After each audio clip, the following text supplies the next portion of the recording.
Merci d'être là aujourd'hui. De rien. Est-ce que tu peux te présenter et après, je voudrais savoir ton rôle dans les Startup Weekend de Grenoble. Donc, je m'appelle Annie Fresneau, je suis photographe pour entreprise et en fait, je connais bien l'équipe du Startup Weekend, particulièrement Laura Bernard qui est avec laquelle je partage des bureaux et du coup, je suis ici en tant que bénévole pour faire des photos pendant le week-end pour les aider dans leur communication l'année prochaine en fait. Trop bien. Comment tu as trouvé Startup Weekend de Grenoble? Est-ce que c'est la première année que tu participes? Oui, en fait oui, mais par contre j'en ai entendu parler depuis très longtemps et ça m'a toujours intriguée et je pensais que c'était pas quelque chose pour moi. Et du coup je suis très contente de voir comment ça se passe. Pour toi, le Startup Weekend de Grenoble, c'est un événement comme les autres où il y a une petite différence par rapport aux autres événements auxquels tu as déjà participé comme photographe?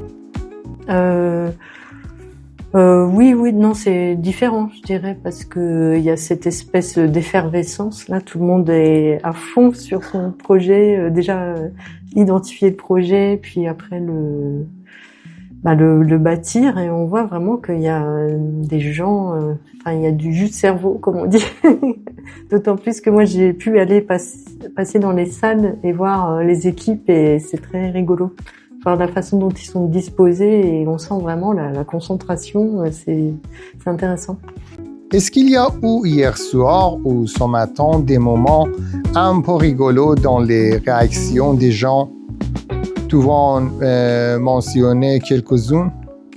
Il me vient pas grand-chose là. Peut-être un des pitchers qui avait une peluche à la main. Je trouvais que c'était une bonne idée. Tout de suite, ça interpelle. C'était très malin de sa part. C'était quand que tu as commencé l'entrepreneuriat et pourquoi et comment? J'ai commencé il y a quelques années. C'était en 2012 parce que je devais quitter mon travail salarié à cause d'un déménagement, mais c'était pas un déménagement subi. J'étais d'accord de le faire. Et du coup, j'en ai profité parce que c'était une période propice pour se lancer. Et à la base, c'était une idée où je voulais la tester.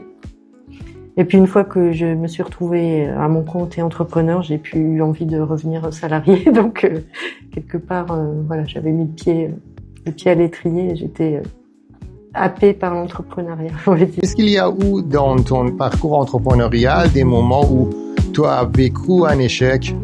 Comment t'es-tu remotivé et comment tu as continué? En fait, tout le temps, c'est tout le temps comme ça. C'est ce qu'on appelle le yo-yo entrepreneurial. Et oui, un échec, cette entreprise que j'avais fondée au tout début, l'idée, c'était de valoriser les photos des gens sous forme de livres photos, parce que je partais du constat que avec le numérique, les gens font plein de photos, mais elles sont noyées dans leur ordinateur ou téléphone et ils s'en servent plus, quoi. Donc elles ne servent pas à leur usage de rappeler des bons souvenirs. Donc je voulais faire les livres photos pour les gens qui n'avaient pas le temps. Mais c'était une belle idée, mais pas rentable. Donc oui, ça c'était un échec, mais ça m'a fait pivoter vers la photo. Je suis devenue photographe d'entreprise et là ça marche. Donc un échec m'a préparé à l'autre. Est-ce qu'une photo peut raconter une histoire à elle seule? Une photo, clairement, oui. Ça raconte plein de choses. Il y a plusieurs plans, plusieurs interprétations, ce que tu choisis de pas mettre ou de mettre dans ta photo. Tu peux déduire plein de choses d'une photo. Pour toi, c'est quoi l'entrepreneuriat? Pour moi, l'entrepreneuriat, c'est le fait de savoir, d'avoir une idée directive et de savoir la mettre en œuvre. Et en fait, c'est vraiment de l'action. C'est pas de rester au monde des idées. C'est facile d'avoir des idées. C'est de trouver, faire en sorte que ça marche. Peu importe si on utilise des gens ou pas, si on se fait aider ou pas. C'est résoudre des problèmes. Pour moi, l'entrepreneuriat, c'est ça.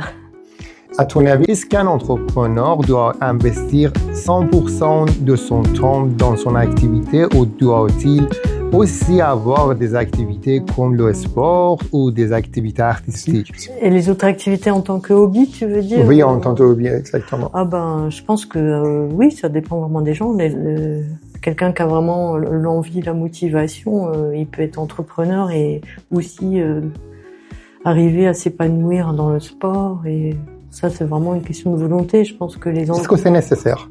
Ah non, pas du tout. Enfin, on peut... Donc, ça veut dire qu'on peut être à fond dans son travail. Oui. Ça peut être un... Après, il faut voir son équilibre personnel et son écologie personnelle, quoi. Mais non, je pense que c'est en fonction des intérêts. Hein. Ça va être différent. Ok. Est-ce que, il y avait une question que tu auras aimé que je te pose au final? Eh ben, moi, j'aurais bien aimé savoir ton parcours, mais tu peux m'en parler hors caméra. Merci à toi d'être là et pour moi, c'était vraiment un plaisir de discuter avec toi et je te souhaite une très bonne continuation dans ta vie personnelle et professionnelle. Merci à toi et je te souhaite aussi la même chose, de bien continuer ta vie professionnelle. Je suis ravie de t'avoir croisé. Merci.